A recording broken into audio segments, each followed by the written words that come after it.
안녕하세요. 서형선 목사입니다. 오늘은 마태복음 7장 1절에서 12절 말씀으로 묵상 교제를 좀 나누고자 합니다.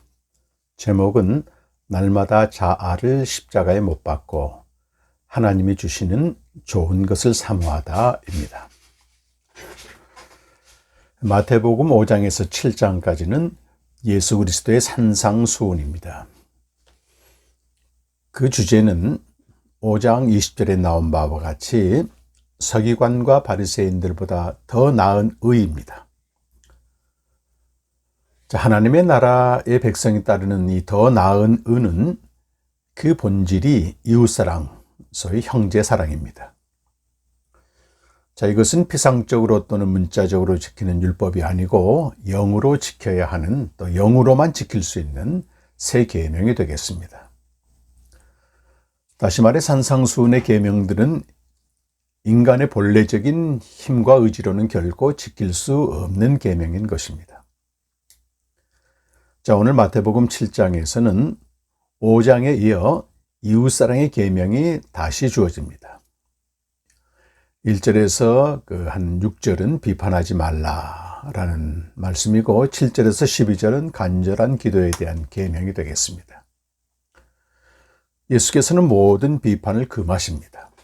형제를 비판하는 자는 그 비판으로 말미암아 하나님의 비판을 받을 것이다. 또 형제를 헤아리는 자는 그 헤아림으로 인해 하나님의 헤아림을 받을 것이다. 이게 비판받고 헤아림 받는 것은 하나님에 의한 것입니다.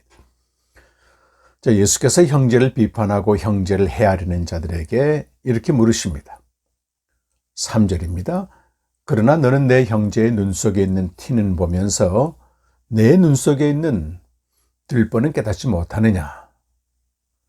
또한 너는 내 형제에게 어떻게 다음과 같이 말하느냐? 그대의 눈에서 티를 빼주겠소. 이렇게 말한다는 것입니다. 예수께서는 자신의 눈 속에 들보는 보지 못하고 형제의 눈에 있는 티를 빼려는 자에게 계속해서 말씀하십니다. 그러나 내 눈 안에 있는 들보를 보라. 너 외식하는 자여, 먼저 내 눈에서 들보를 빼내어라. 그러면 내 눈이 잘 보여 내 형제의 눈에서 티를 빼어줄 수 있다 라고 하십니다. 여러분, 아담 안의 실존으로서 인간은요 본성적으로 비판하는 자입니다. 매우 중요해요. 아담의 범죄가 무엇이었습니까? 정확히 말하면 선악을 알게 하는 지식의 나무 열매를 먹은 것입니다. 우리가 보통 선악과라고 말하는데 정확한 표현은 선악을 알게 하는 지식의 나무 열매를 먹은 것입니다. 선악을 아는 지식의 나무 열매를 먹은 아담과 하와는 첫 번째 증상이 뭐였습니까? 서로 상대방을 비판했습니다. 네 탓이다, 네 탓이다.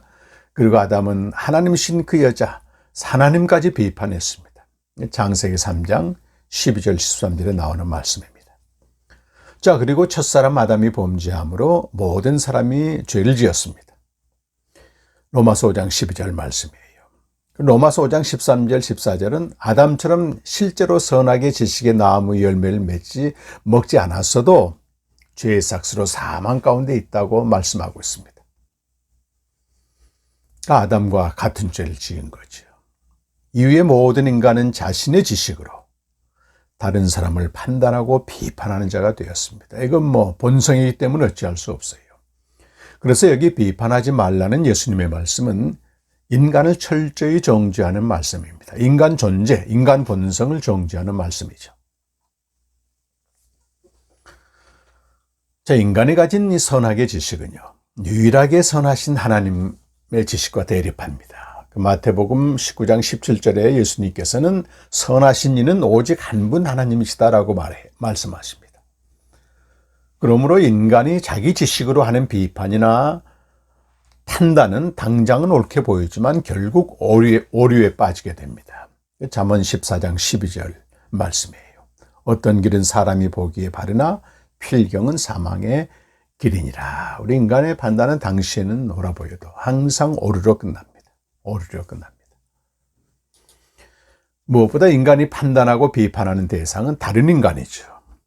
그런데 인간은 모두 인격성을 가지고 있는데요. 이 인격성을 가지고 있다고 하는 것은 고정화된 규정화될 수 있는 그런 상태가 아니고 언제나 변할 수 있는 가능성과 그 개방성을 가진 존재라는 것입니다. 그런데 우리가 만약 다른 사람을 비판하게 되면 이와 같은 인격성, 소위 가능성과 개방성을 무시한 채 특정한 상황에서 상대방을 규정해 버립니다. 특정한 상황에서 상대방을 규정해 버립니다. 얼마든지 발전할 수 있고 변화될 수 있는데 그걸 무시하고 그 상황에서 딱 규정해 버리고 바로 이런 사람이다 이렇게 얘기를 해버리는 거죠. 그러므로 특정한 시점에서 누군가를 비판하는 것은 철저히 오류인 것입니다. 유일하게 선하신 하나님만이 판단자요 심판주이십니다. 그리고 그분은 모든 인간을 향해 가능성과 개방성을 보십니다. 인격적으로 대하시는 겁니다. 따라서 그분에게서 오신, 하나님에게서 오신 아들은 아무도 판단하지 않으십니다. 야고보서 4장 12절에는 입법자와 재판관은 오직 한 분이시니 능히 구원하기도 하시며 멸하기도 하시느니라. 너는 누구에게 이웃을 판단하느냐? 만약 우리가 다른 사람을 판단하게 되면 바로 입법자와 재판관이신 하나님의 자리에 오른다는 거예요. 그리고 요한복음 8장 15절 말씀은 그 하나님에게서 오신 예수님이 이렇게 말씀하십니다. 너희는 육체를 따라 판단하나 나는 아무도 판단하지 아니하노라. 하나님이 그 아들이 판단하지 않는다는 거예요. 우리의 판단은 모두가 육체를 따라하는 판단입니다. 자, 그런데 이 판단과 분별은 좀 다릅니다. 이 판단은 아담 안의 본성으로 자기중심적으로 하는 행위라고 본다면 분별은 유일한 판단자이신 하나님 안에서 하는 행위입니다. 그래서 그 안에 진리영이 있는 자, 또 말씀이 있는 자, 그리스도의 마음을 가진 자는 얼마든지 분별할 수 있습니다. 분별하는 거죠. 하지만 그는 아무에게도 판단받지 않습니다. 고린도전서 2장 15절 16절에 사도 바울이 이렇게 말씀하고 있습니다. 신령한 자, 영적인 자는 모든 것을 판단하나 자기는 아무에게도 판단을 받지 아니하느니라. 누가 주의 마음을 알아서 주를 가르치겠느냐. 그러나 우리가 그리스도의 마음을 가졌느니라. 아멘. 예수님도 바로 말씀이시기 때문에 바리새인들을 판단했고 또 초대교회 베드로도 성령으로 말미암아 아나니와 삽비라를 판단했고 이건 판단이라고 하기보다는 분별이라고 할 수 있습니다. 자, 예수께서는요 판단을 금하는 예시로서 티와 들보를 말씀하십니다. 다른 사람을 판단하는 자는 자기 지식으로 자기가 갖고 있는 경험으로 다른 사람의 허물을 보는 겁니다. 이거 눈에 티끌을 본다고 말할 수 있습니다. 하지만 판단하는 행위 자체로 그는 이미 자신의 눈에 들보가 드러나는 것입니다. 그러므로 남을 판단하는 자는 자기 눈에 들보를 보고 그것을 꺼내야 합니다. 이것은 판단하는 일이 아담 안에 죄악된 본성임을 깨닫고 그 본성을 즉시 십자가에 못 박아야 된다는 것입니다. 그때 비로소 형제의 눈에 있는 티끌을 꺼내줄 수 있습니다. 자기 자신을 판단하는 본성을 십자가에 못 박은 자는 비로소 그 안에 사시는 주로 말미암아 형제에 있는 티끌을 용납한다는 것입니다. 자, 이어지는 6절은 직전 구절과 관련된 구절일 수도 있고 독립적인 구절일 수도 있습니다. 6절 말씀을 세번역 성경을 한번 읽어보겠습니다. 거룩한 것을 개에게 주지 말고 너희 진주를 돼지 앞에 던지지 말아라. 그들이 발로 그것을 짓밟고 되돌아서서 너희를 물어뜯을지도 모른다. 자, 먼저 직전 구절과 관련되어 비판하지 말라는 가르침은 제한되어 있습니다. 이 비판하지 말라고 하는 이 가르침을 깨닫지 못하고 거절하는 자는 이 거룩한 것을 그냥 버려버리는 개나 또 진주를 토해낸 돼지와 같다는 것입니다. 또 이 구절을 독립적인 구절로 보게 되면 산상수훈 전체의 가르침에 대한 반응이라고 할 수 있습니다. 이것을 거부하는 자는 개나 돼지와 같다. 이 진리, 말씀, 복음을 거절하는 자에게는요, 관용보다는 냉정함을 보여줘야 합니다. 그리고 이렇게 복음을 전하고 말씀을 가르친 자의 냉정함은 때때로 말씀을 거부하는 자의 완악함을 깨뜨립니다. 완악함을 관용을 베풀 수는 없는 거죠. 도리어 냉정하게 대함으로써 본인의 완악함을 깨뜨리는 기회를 줘야 되는 것입니다. 무조건적 관용은 없습니다. 자, 7절에서 11절은 굉장히 중요한 부분입니다. 간절한 기도에 대한 가르침인데요. 먼저 7절, 8절 보면 구하라 그리하면 하나님께서 너에게 주실 것이다. 찾으라 그리하면 너희가 찾을 것이다. 문을 두드리라 그리하면 하나님께서 열어주실 것이다. 구하는 사람마다 얻을 것이요 찾는 사람마다 찾을 것이요 문을 두드리는 사람에게 열어주실 것이다 라고 되어 있습니다. 여기 구하고 찾고 두드리는 행위는 기도의 형태라고 할 수 있습니다.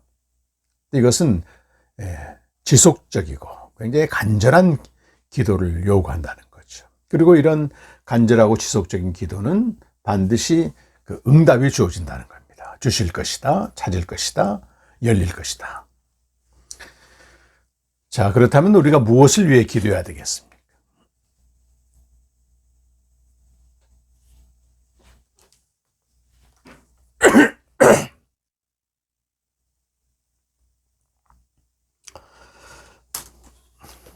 자, 그렇다면 우리가 무엇을 위해 기도해야 되겠습니까?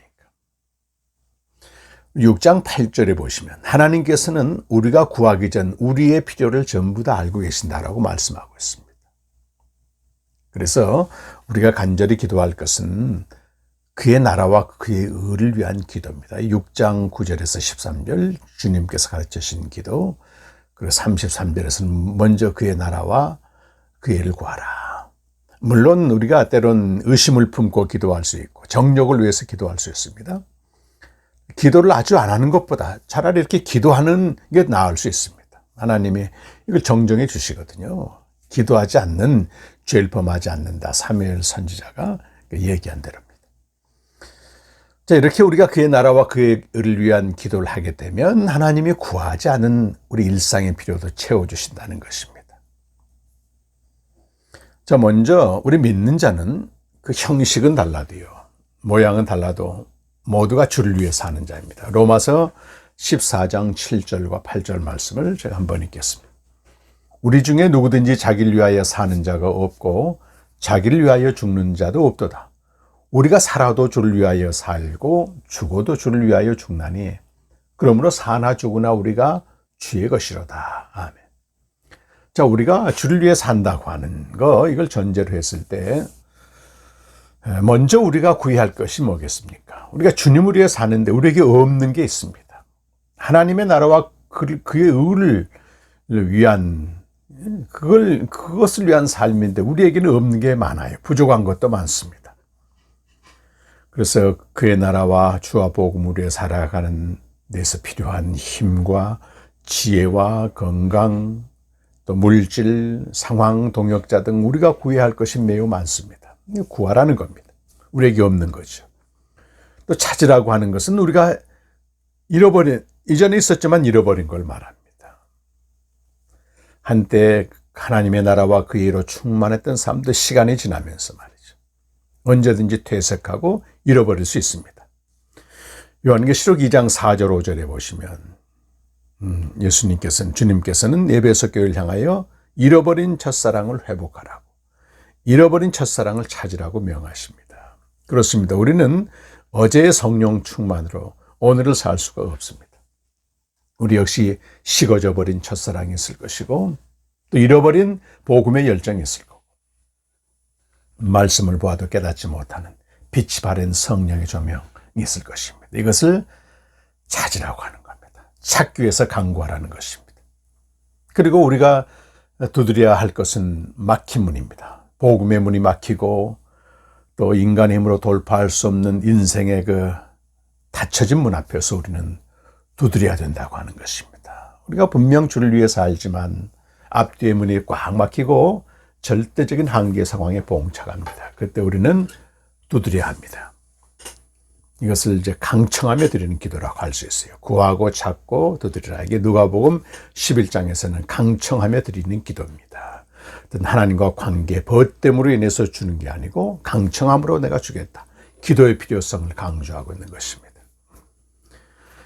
자, 오늘 그 7장 9절에서 11절 마태복음에서는 예수께서 육신의 아버지를 빗대어서 하나님의 응답을 확신시켜 주십니다. 너희 가운데서 아들이 빵을 달라고 하는데 돌을 줄 사람이 어디 있으며 생선을 달라고 하는데 뱀을 줄 사람이 어디 있겠느냐? 너희가 악해도 너희 자녀에게 좋은 것을 줄 알거든 하물며 하늘에 계신 너희 아버지께서 구하는 사람에게 좋은 것을 주지 아니하시겠느냐. 아멘입니다. 자, 여러분, 육신의 아버지도 아들이 구하면 그에게 좋은 것을 줍니다. 아들이 잘못 구해도 좋은 것을 주죠. 그래서 아까도 말씀드린 것처럼 우리가 기도할 때 의심을 갖고 또 때로 정욕으로 기도하더라도 안 하는 것보다 낫다고 하는 것입니다. 자, 그런데 하늘에 계신 아버지께서 간절히 구하는 우리에게 좋은 것을 주시지 않겠느냐라고 말씀합니다. 자, 전능하신 하나님께서는 반드시 우리의 기도를 응답하시는데 여기 핵심적인 단어가 좋은 것이라고 하는 겁니다. 예, 하나님의 기도 응답은 그분이 보실 때 좋은 것을 주시는 것입니다. 여러분, 세상적으로 좋은 것이라고 해서 하나님이 보실 때 꼭 좋은 것이 아닙니다. 누가복음 16장에 보면요, 바리새인을 향해서 예수님은 그들은 돈을 사랑한다. 그들은 철저히 세상의 좋은 것, 세상의 표적을 구했습니다. 바리새인을 상징하는 부자는 이 세상에서 럭셔리한 삶을 살고 좋은 것을 다 누렸습니다. 그가 죽은 다음에 저 음부에서 고통을 당할 때 아브라함이 그에게 이렇게 말합니다. 누가복음 16장 15절로 제가 기억하는데, 아브라함이 이르되 예 너는 살았을 때 좋은 것을 받았고 나사로는 고난을 받았으니 이것을 기억하라. 이제 그는 여기서 위로를 받고 너는 괴로움을 받느니라. 그러니까 부자에게 하는 말씀이 너는 살아있을 때 좋은 것을 받았다. 세상에서 좋은 걸 다 누렸다는 거예요. 지금 음부에서 그는 고통을 받고 있습니다. 그러므로 하나님이 주시는 좋은 것은 세상에 좋은 것이 아니고요.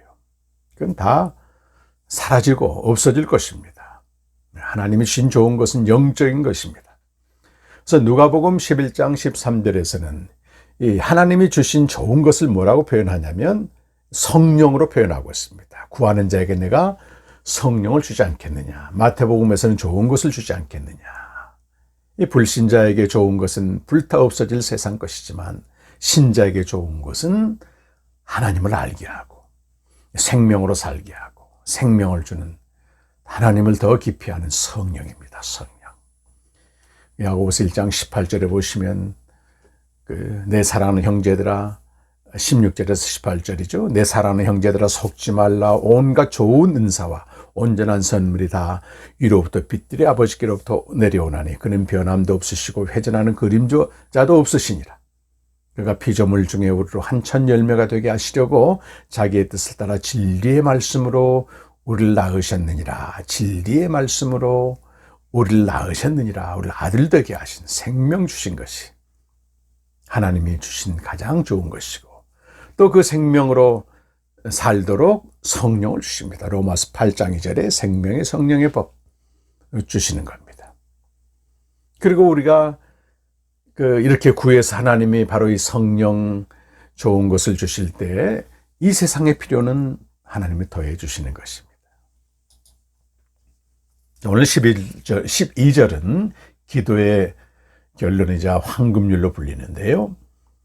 이렇게 되어 있습니다. 그러므로 너희는 무엇이든지 남에게 대접을 받고자 하는 대로 너희도 남을 대접하여라. 이것이 율법과 선지자의 본뜻이다 라고 말씀합니다. 여기서 그 주목할 단어는 그러므로이거든요. 그래서 여기 12절 말씀은 독립적인 구절이 아니고 하나님으로부터 좋은 것을 받는 것, 이걸 대접받는 것과 관련되어 있어요. 그래서 간절히 드리는 기도는 반드시 좋은 것으로 응답받는데 그것을 받고자 하는 자는, 소위 대접받고자 하는 자는 자기의 가장 좋은 것을 또 하나님께 드려야 한다는 것입니다. 자기의 가장 소중한 것을 하나님께 드려야 된다는 겁니다. 제가 최근 그 원수 사랑에 대한 말씀을 묵상하면서 창세기 22장을 읽게 됐습니다. 거기 보면 아브라함은 가장 자기에게 소중한, 자기 목숨보다 오히려 더 소중하죠. 그 독자 이삭을 바치라는 시험을 받습니다. 그때 독자 이삭을 내어주게 되는데 하나님이 그것을 보시고 이제야 비로소 내가 나를 경외하는 걸 알게 됐다라고 말씀해요. 그리고 창세기 22장 18절 보면 모든 족속이 그를 통해 복을 받게 된다는 걸 다시 한번 천명합니다. 가장 좋은 것을 그를 통해서 모든 족속에게 주신다는 거예요. 제 아브라함의 독자 이삭을 바친 것은요, 하나님께서 그분에게 가장 소중하신 독생자를 우리 위해 내어 주셨다고 하는 것을 표상합니다. 그리고 우리는 그 하나님의 사랑, 예수 그리스도를 믿음으로 죄의 사함과 영생의 구원을 얻었습니다. 이 사랑을 받은 자는 이제 더 이상 자기를 위해 살지 않고 자기의 가장 소중한 것을 하나님께 드립니다. 그래서 고린도서 5장 15절 말씀은 우리가 죽었다가 다시 살아난 자, 생명을 얻은 자는 다시는 자기를 위해 살지 않고 죽었다가 다시 사신 주님을 위해 사는 자라고 말씀하고 있습니다. 자, 여러분, 아브라함에게 독자 이삭이 중요했듯이 하나님께 독생자 아들이 중요했듯이 우리에게 가장 중요한 게 뭡니까, 여러분? 우리에게 가장 중요한 게 뭐죠? 재물입니까? 부와 권력입니까? 또는 소유입니까? 명예와 직분입니까? 지상적인 행복입니까? 또는 사랑하는 가족입니까? 사실 그게 아니고요. 자기 자신이 가장 소중합니다. 요즘 미 제너레이션에서 자기 세대라고도 불립니다. 자기주의 시대라고도 말합니다. 오직 자기를 중시하고 자기를 사랑하고 자기를 높이고 자존의식을 고취합니다. 자기를 중요하게 생각하는 의식, 자존감 하나 때문에 인생을 말아먹고 파괴시키는 자들도 있지 않습니까? 그래서 아까 말씀드린 부와 권력, 소유물, 재물, 명예와 직분, 지상적 행복 또는 가족, 직장 이런 것들은요, 자라는 나무의 열매들에 불과합니다. 열매입니다. 열매. 가장 중요한 건 자기 자신이에요. 그런데 우리 그리스도인은 이 자아가 십자가에 못 박힌 자예요. 갈라디아 2장 10절에 보게 되면 내가 그리스도와 함께 십자가에 못 박혔다. 그런즉 이제는 내가 산 것이 아니요 내 안에 그리스도가 사신 것이다. 이 자아가 십자가에 못 박힌 자는요, 자아를 위해서 갖고자 하는 모든 열매들이 자연스럽게 떨어져 나갑니다. 여러분, 도끼로 자른 나무에도요, 한동안은 잎사귀나 열매가 붙어 있어요. 그런데 그것이 점점 떨어지거든요. 죽은 나무의 특징입니다. 우리 역시 날마다 자기를 십자가에 못 박고 아들의 생명으로 사는 자는 자아가 사모하는 자아의 그 열매들도 점점 소진하게 됩니다.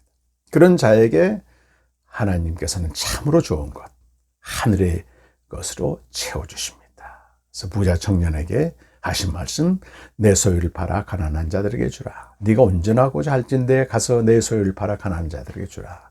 그리하면 하늘에서 보화가 내게 있으리라. 좋은 것이 있으라고 말씀하고 있습니다. 저는 이거 구원받고 생명으로 살아도요, 늘 해결되지 않는 게 판단하는 거예요. 비판하는 겁니다. 많이 알면 알수록 상대방을 판단하고 비판하는, 결국 오류로 끝날 인간적인 시각으로 비판합니다. 그때는 맞고 지금 틀리는 것이 많고, 지금도 이런 실수를 저질러요. 인간에게서 나오는 지식은 아무리 위대해도 결국은 오류가 된다고 하는 걸 요즘 통절히 느낍니다. 특히 목사인 저로서는 성경 지식을 이용하여, 성경은 자기 자신을 비추는 거울인데 그걸 가지고 연약한 자를 판단하는 죄를 범하곤 합니다. 그렇게 되면 저는 벌써 하나님의 자리에 올라 사람들을 판단하게 되고, 물론 그들 안에 허물과 연약함이 있어요. 그러나 그들 안에 있는 하나님 안에서의 가능성과 개방성을 보지 못하고 그런 사람으로 특정해버리고 규정해버리는 우를 범하곤 합니다. 오늘 이 말씀 앞에서 그런 사람들, 제가 판단했던 사람들을 떠올리며 중심으로 회개하게 됩니다. 내가 바로 심판받고 헤아림 받기에 합당하구나 고백하며 회개하게 됩니다. 오늘도 말씀은 저를 간절한 기도로 부르십니다. 정말 이 복음을 전하고 영혼을 돌보는 자로서 없는 것이, 부족한 것이 너무도 많습니다. 사랑도 긍휼도 부족하고 힘도 부족하고요, 지혜도 부족하고, 부족한 것 투성입니다. 그런데 참 부끄러운 일은요, 이거 구해야 되는데, 없는 걸 구해야 되는데, 내 한계는 여기까지구나, 적당히 회피한다는 것입니다. 또 제게는 잃어버린 것도 있고 퇴색한 것도 있습니다. 순수한 사랑, 뜨거운 열정, 거침없는 담대함, 또 열심 있는 어떤 한동안 가졌던 영적인 도서, 이걸 다시 찾기를 구하고 있어요. 또 저와 또 우리 동력자들, 또 지체들에게 굳게 닫힌 인생의 문이 있습니다. 이렇게 건강의 문일 수 있고 가정의 문일 수 있고 자녀들의 문이 있는데, 하나님 나라와 의를 위해서 살아가는 이들의 또 사역의 문 열려야 되는데 이걸 간절히 기도하지 못한 저 자신을 보게 됩니다. 또 저는 진리를 거부하는 자에 대해서도 무조건 관용을 베푸는 그런 잘못된 성향이 있습니다. 때론 전도자의 냉정함이 완악한 심령을 깨우치는데 말입니다.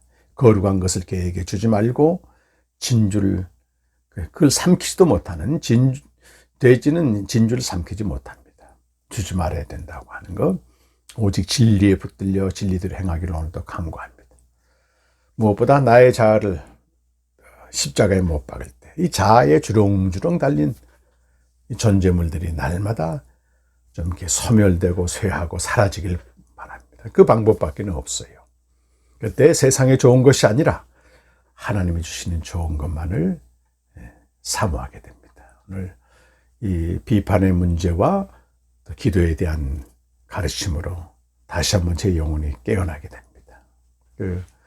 제주 우리 공동체 대표하고 있는 섬기고 있는 강전사님이 좀 살피러 제주로 오늘 내려갑니다.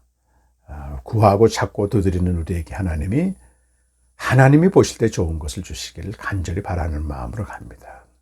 함께 기도해 주시길 부탁드리겠습니다. 감사합니다.